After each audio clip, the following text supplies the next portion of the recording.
السلام عليكم ورحمة الله وبركاته.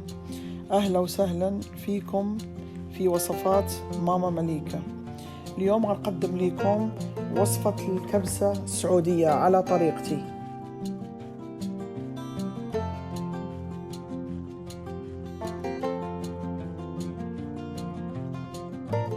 نبداو بالمقادير ديالنا.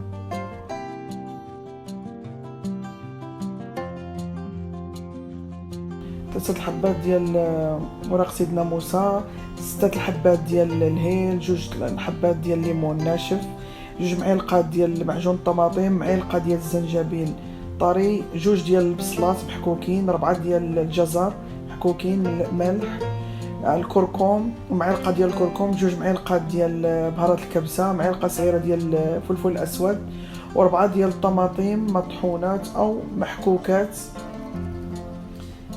عصير، مع نص كاس ديال الماء، نص كاس ديال اللوز مقشر، وربع كاس ديال الزبيب، والقليل من الزيت العادي. وعندنا 4 ديال الكيسان ديال الرز بسمتي، وعندنا دجاجه مقطعه 6 قطع.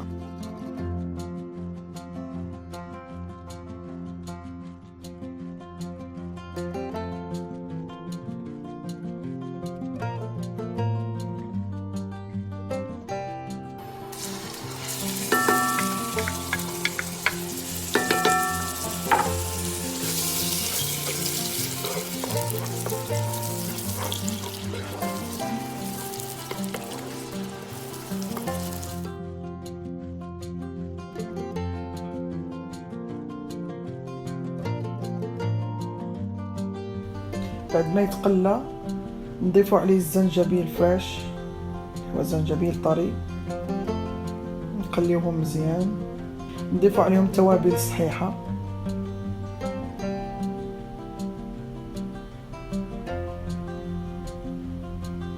نضيفو قطع الدجاج باش يتقلاو مع البصله والتوابل الصحيحه والزنجبيل.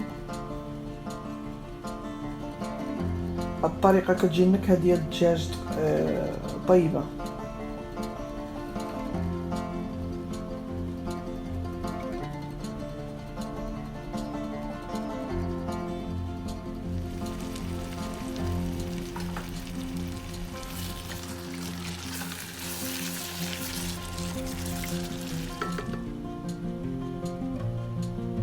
نضيف عليه التوابل،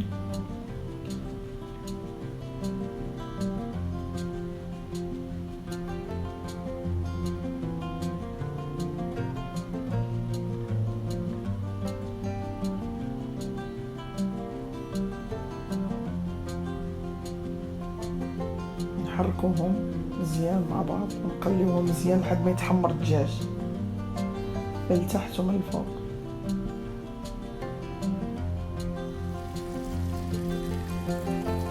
تقريبا كياخد 5 ديال الدقائق باش كتحمري الدجاج. تضيفي عليه عصير ديال الطماطم، 2 المعالق ديال معجون الطماطم،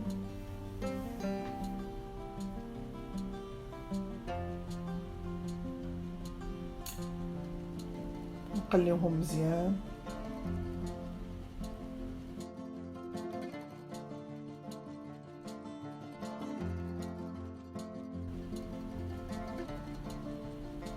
نغطيوهم 5 دقائق، نضيفو عليهم تقريبا لتر ديال الماء سخون،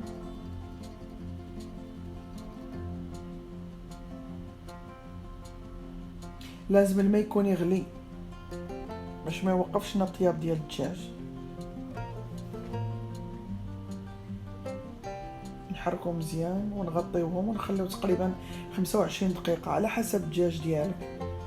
هنا الدجاج عندنا كياخد تقريبا 25 دقيقه في مقلاة.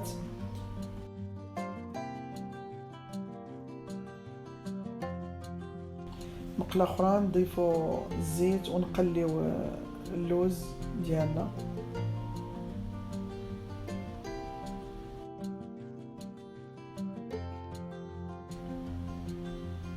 حتى يتحمر يشقر اللوز ونحيدو.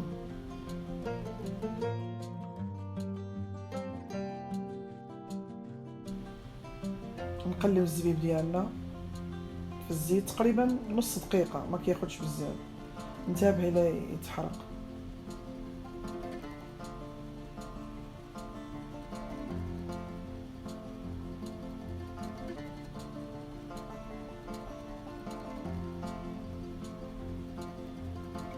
في مقلاة ثانيه غادي نحضروا هاد البصله اللي غادي نزينوا فيها وش الكبسه، هي تقريبا 2 بصلات، وتحمريهم في الزيت. لازم لما تحمري البصل في الزيت يكون على نار متوسطه حتى يتحمر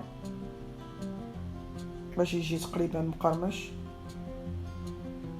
هي بعد ما طاب الدجاج نحاولوا نهزو الدجاج ونحمروه في الفران. نحيدو الدجاج ديالنا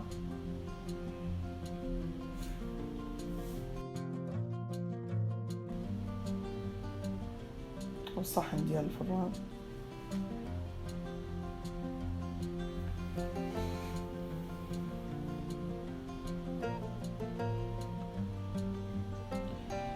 باش ندهنوا الوجه ديال الدجاج ديالنا نحطوا 3 المعالق ديال الزيت اللي قلينا فيه البصل مع ملعقه صغيره ديال البابريكا ديال الفلفل الاحمر الحلو، وندهن فيه الدجاج ديالنا وندخلوه الفران يتحمر.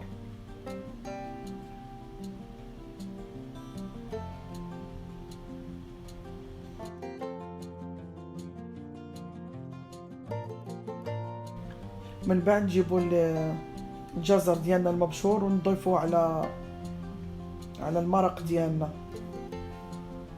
ونضيفوا الرز البسمتي على المرق مع الجزر المبشور، ونحركوه ونحطوه على نار هاديه. نسيت نقول لكم على الزعفران منقوع مع الماء المغلي كيعطي نكهه طيبه للرز.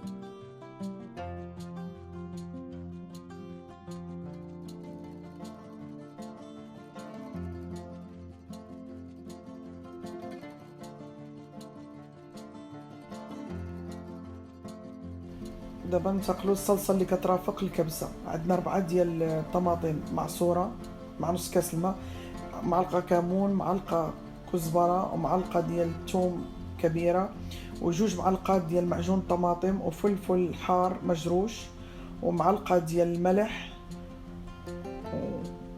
والخل والزيت.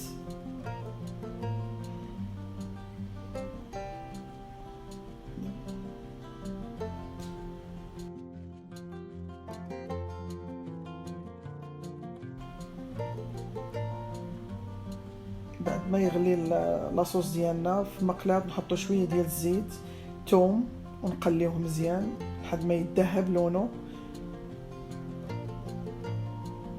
ونضيفو عليه فلفل حار، القزبر ناشف، كمون، ونقلبو تقريبا نص دقيقه لحد دقيقه. نحركو مزيان، نضيفو عليه 2 معالق الخل ابيض،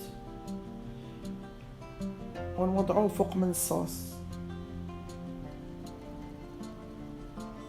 يغلي له تقريبا 2 دقائق ونطفيو عليه النار. وهكذا يكون الصوص تقريبا وجد ديالنا لذيذ، هذا كيترافق مع الكبسه.